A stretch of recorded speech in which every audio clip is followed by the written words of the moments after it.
আপনাদেরকে লাল শাক ভাজি কীভাবে করা হয়। এখন আমি লাল শাকগুলো এভাবে কাটে নিতেছি সুন্দরভাবে, এইভাবে নরম অংশ থেকে আলাদা করে নেওয়া হচ্ছে।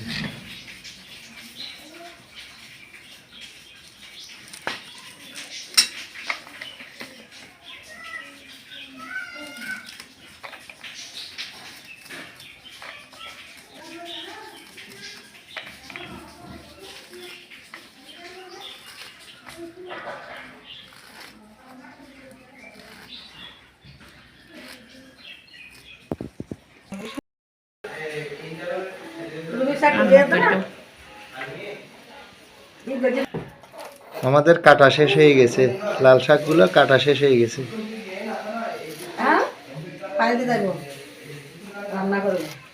শাকগুলো এইভাবে 3-4 বার ধুয়ে নিতে হবে এবং পানিতে কিছুক্ষণ রাখতে হবে। না রাখলে এখানে যদি বালু টালু থাকে এগুলো সরে যাবে, যদি ভিজিয়ে রাখা হয় এই বালুগুলো সরে যাবে। এইভাবে 3 থেকে 4 বার অথবা 5 বার পানি দিয়ে ভালো করে ধুয়ে নিতে হবে। হ্যাঁ, এইরকম করে একটা চাকনিতে ধুয়ে নিতে হবে পরিষ্কার করে। আমাদের পরিষ্কার করা শেষ।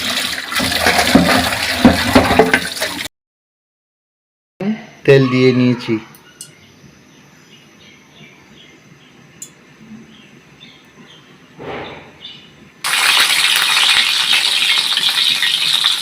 রসুন দিয়েছে, কাঁচামরিচ দিয়েছে।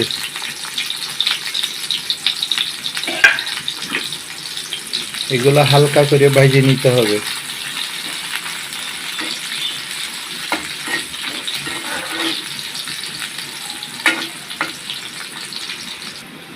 অল্প পরিমাণের পাঁচফোড়ন দিয়েছে। এভাবে একটু নাড়াচাড়া করে নিতে হবে। আমাদের কাঁচামরিচ এবং রসুন হয়ে গেছে, পাঁচফোড়নও হয়ে গেছে।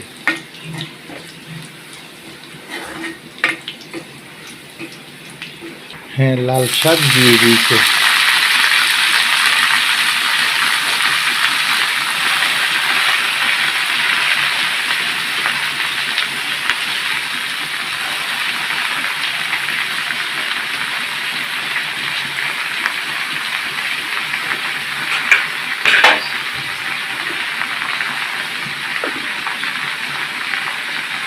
পরিমাণ মতো লবণ দিয়েছে।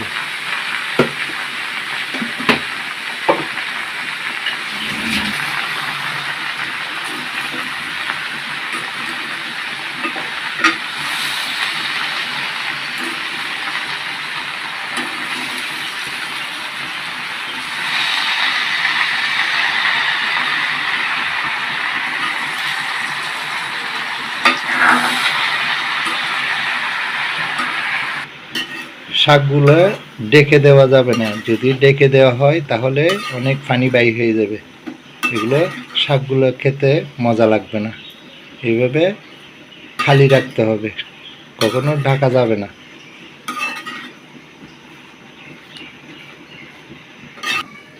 এইভাবে 10 থেকে 12 মিনিট আপনার সিদ্ধ করতে হবে শাকগুলো। এইভাবে 10 থেকে 12 মিনিট আপনার সিদ্ধ করতে হবে। পানিগুলো শুকিয়ে নিতে হবে। পানিগুলো শুকিয়ে শাকগুলো হয়ে যাবে।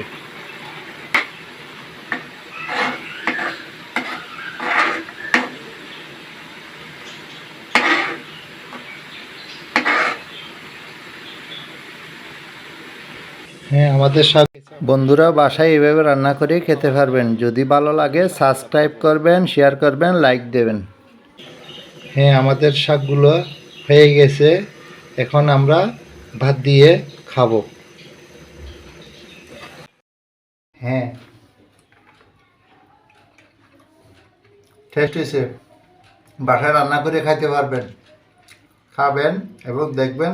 পরবর্তীতে ভিডিও দেখার জন্য আমাদের পাশে থাকবেন।